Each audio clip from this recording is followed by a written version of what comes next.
We're sending out an SOS against tyranny. Ted Turner, third biggest landowner in the world, behind the Queen of England and Dutch royalty. He owns 2 million acres in the U.S. He has 5 children. He has more than 20 aircraft, more than a dozen homes. He flies in on his private jet and then lectures us we shouldn't take a hot shower, we shouldn't have more than one child, we shouldn't take a hot bath. People all over England, old people being cut off their gas allowance or having to ride around in buses to stay warm, The Guardian reports. But there's plenty of gas and power for all the rich people in the U.S. and England that stand to make money off the carbon tax. Lord Monckton, I heard that you've been trying to track down Mr. Eugenics, Mr. Green Himmler, hair Ted Turner. Yes, absolutely. The Graf von und zu Turner, he was attending a business conference at the Ritz-Carlton Hotel a couple of days ago here on the sandy strip at Cancun, and I gate-crashed the conference and went around it for a bit until eventually the organizers came along and chased me out. And they said, you're not allowed in here. The only people who are allowed into this conference are people who believe that global warming is the worstest possible problem ever in the world. And you're not allowed in. It was sort of baby talk they used.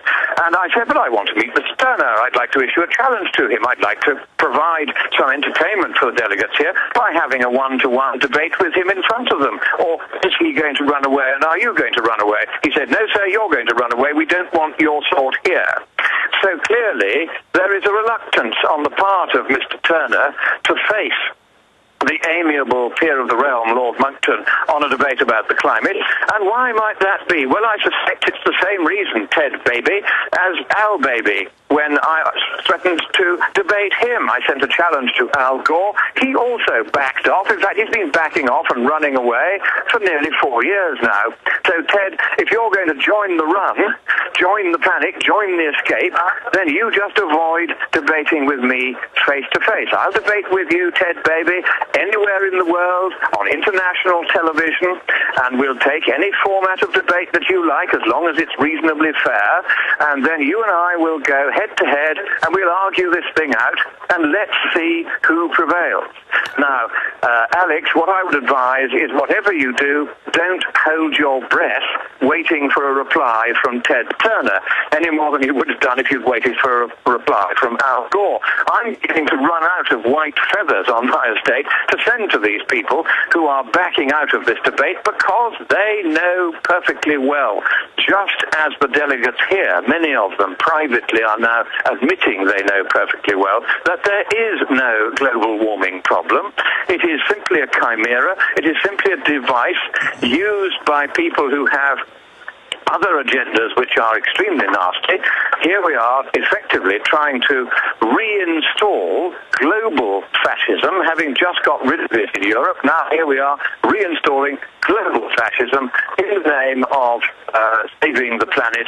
And as you and I know, Alex, the planet was triumphantly saved 2,000 years ago, and it doesn't need to be saved again. Expanding on that, James Cameron issued challenges to leading global warming skeptics, and then when leading one step forward, he chickened out. They will not debate it, and they know deep down it's an excuse to have a managed takeover economy. A lot of them are on record admitting that. What percentage of the higher-ups know it's a complete fraud? I mean, we know from their internal emails they know it's a fraud, and that they've got to hide the truth. But, I mean, what percentage of them know it's a fraud, and then you've got the people in polar bear outfits running around. I mean, I see more and more of the camp followers realizing they were on some type of Jim Jones cult compound. That's a very good description of this place. I must say it is a very curious religion. Let's start with your point about whether the higher-ups know what's really going on, that they know that there isn't a problem. Let me give you an example. At last year's Copenhagen conference, one of my colleagues here, Wolfgang Müller, from the German division of the Committee for a Constructive Tomorrow, which I represent here at this conference, he was standing next to one of the two delegates, official delegates from Pakistan, which is one of the states parties to the convention. And the other delegate was up on the stage speaking about how terrible it all was. We were having floods, we were having droughts, and we were having this, and we were having that. It was all ghastly, and it was all because of our fault. And quietly, the other delegate said, he knows, and I know, that there's not a word of truth in any of that, and that the whole of this thing is just nonsense, but we've been told by our government to say it, and so that's what we have to say. Lord Monckton, we've got to go to break, and that's just as well, because you just covered some key info. Your phone for the first time was breaking up. Let's perhaps reestablish the line or see if it clears up during the break. I want you to come back, because that takes us to the WikiLeaks cable, which the State Department admits is real, which you covered without having the secret documents, that the U.S. and England were in there twisting arms last year and promising people payoffs if they went along. I'm Alex Jones. Lord Christopher Monckton joins us. His website and organization is the leading think tank, really laying out the facts of this global takeover, and we are beginning to win battles and the war. Scienceandpublicpolicy.org. Our sites are Infowars.com, PrisonPlanet.com, and PrisonPlanet.tv. We are fighting the prison planet, the collectivists and their elitist owners. See, the ultra-rich, many of them are in a camp not liking free market. They want to use government to shut everybody else down because they can't compete. And Lord Monckton is fighting them and routing them to the ends of the earth, and they run from him in literal fear. I've seen video activists have shot. It is as if the mild-mannered Lord is Darth Vader or something, or a giant bucket of holy water to a vampire. Now, I have the London Guardian report here, Lord Monckton, where they admit, and the State Department admits this in his anger, they admit it's a real cable, that other governments were all freaked out by the threats, the bribes, the promises of money, the arm twisting. We see the United States at the center, along with Gordon Brown, the disgraced former prime minister, spearheading this, trying to ram it through on people, and you knew that at the time, but now that's all come out, and that was mirroring what you were talking about, the Pakistani minister who's been promised money, up there spewing all this, it's the end of the world, oh my gosh, the West did it, because they've been promised money. This is now confirmed. It just shows what incredible fraud this is. The whole thing is nonsense, but let's be nice to the bedwetters.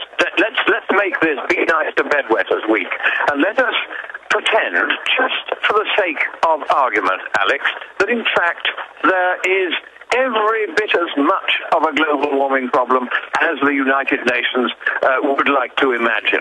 It is, of course, imaginary, but it is, let's just pretend, just for the sake of a game. All right. Now, we know that at this conference, they are going to try to bully the countries of the West, who are all too eager, most of them, to comply, to hand over $100 billion of Western taxpayers' money to the UN. Of course, the name of the game is this is supposed to go to third world countries to help them to adapt to the consequences of the terrible global warming that we in the West have caused by our emissions of carbon dioxide. But let's just pretend for a moment that they're right. $100 billion a year is $1 trillion every 10 years. Now, the thing is this, that in order to forestall just 1 Celsius degree of warming, if the U.S. government was right in its figures for how much the Waxman-Markey bill would cost, which had a fairly typical lot of range of measures like cap and trade and regulations on emissions and all that kind of thing, then you would need to spend $100 billion a year for 340 years in order to forestall just 1 Celsius degree of warming. That Al Gore says is going to make all the coastal cities disappear within 7 years. So a 300-year solution to a 7-year problem. That's right, and not only that, but if you wanted to forestall all 3.4 degrees Celsius, which is about 6 Fahrenheit, of warming, which the UN says might happen on the globe by 2100, in the next 100 years, then it would take you 1,000 years of spending $600 billion race just to make that tiny amount of temperature change not happen. So there's a huge mismatch between what these people are trying to argue for here and what they could possibly achieve. And curiously, until I recently did these calculations, nobody anywhere in the world had sat down and worked out and said, okay, supposing we spend all this money, how much global warming will we actually forestall? It's all been done on the basis of, oh, if we spend the money, maybe it will make a contribution. Nobody has worked out that, in fact, it makes practically no difference at all. So even if there were a problem as big as these nitwits here think that there is, the fact is that all the spending that they're proposing to make, and it's critically expensive spending, would not make anything like enough difference even to begin to chip away at the problem. And this leads to the obvious conclusion that if there were to be any problems arising from warmer weather, and frankly, if you find any global warming, send us some in Scotland. My lovely wife could do it very badly.